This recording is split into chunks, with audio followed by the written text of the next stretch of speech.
You're watching the Weiss channel. Today I want to show you the basics of graphing. Okay.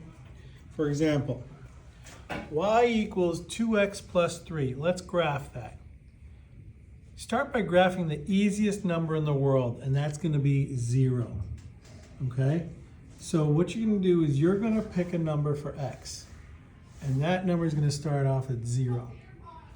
So you put 0 in for x. What's 2 times 0? 0.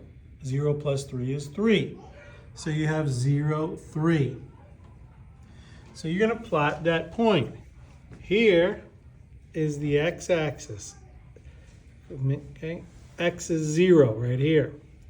Y is 3 right here. So we have 0, 3.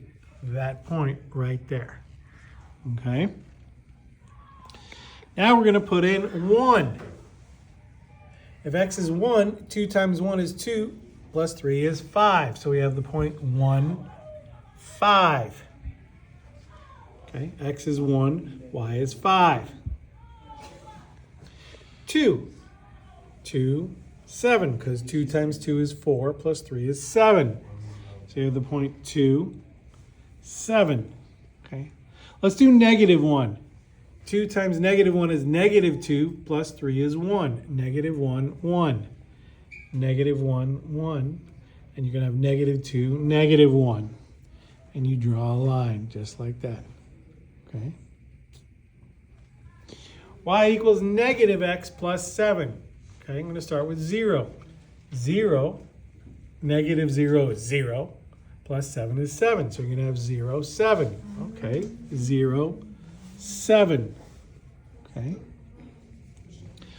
1, negative 1 plus 7 is 6. Okay. 1, 6. Okay. 2, you put in 2. The negative of 2 is negative 2, plus 7 is 5. 2, 5. Okay. Negative 1. Now be careful here. The negative of negative 1 is positive 1, plus 7 is 8. The negative of negative 2 is positive 2, plus 7 is 9. Draw your line. Okay. Okay, y equals x squared. I'm going to start with 0. 0 times 0 is 0. So I'm going to have a point 0, 0. 1. 1 squared is 1. 1 times 1 is 1. So 1, 1. While I'm at it, how about negative 1?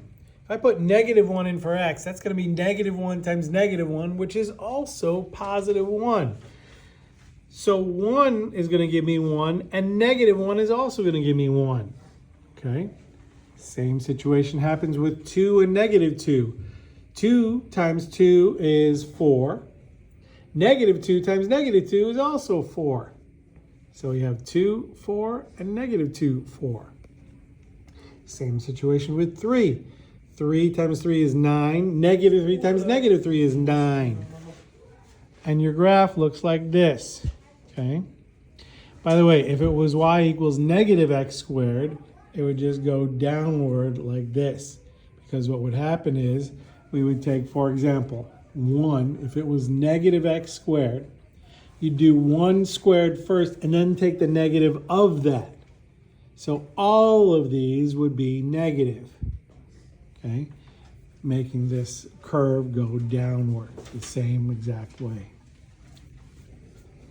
What about y equals x squared minus 3?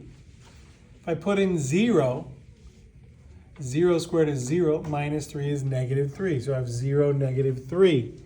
What winds up happening is this. Here's 0, negative 3. It's the same exact graph, but it's shifted down three spots all across the board. Okay? It's the same as this, starting at 0. It just starts at negative 3 instead. Okay? How about this? Y equals 3. Not 3x, just 3. All that means is no matter what x equals, y equals 3. negative 3, 3, negative 2, 3, negative 1, 3, 0, 3. Whatever x equals, y equals 3. Okay, so what does that look like? Here's negative 3, 3. Negative 2, 3, negative 1, 3, 0, 3, 1, 3, 2, 3, 3, 3. This is the graph of y equals 3. What do you suppose the graph of x equals negative 2 is going to look like? That will look like this. Because no matter what y equals, x equals negative 2. You've been watching the Weiss channel.